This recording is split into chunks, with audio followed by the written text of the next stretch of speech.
আজকে মা বানালো দই কাতলা। তো দই কাতলা বানানোর জন্য দেখো মা সব উপকরণগুলো রেডি করে নিয়ে মাছটা ভালো করে ধুয়ে তাতে লবণ, গোলমরিচের গুঁড়ো আর একটু লেবুর রস দিয়ে ভালো করে মেখে কিছুক্ষণের জন্য রেখে দিল। তারপর দেখো ভিজিয়ে রাখা কাজু বাদাম আর চালমগজগুলো পেস্ট করে নিল। এরপরে কড়াইতে সাদা তেল দিয়ে মাছগুলো হালকা করে ভেজে নিল।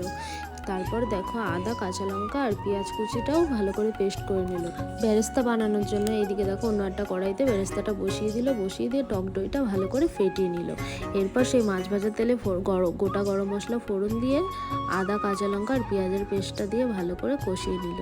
কষিয়ে নিতে নিতে বেরেস্তাটা রেডি হয়ে গেছে।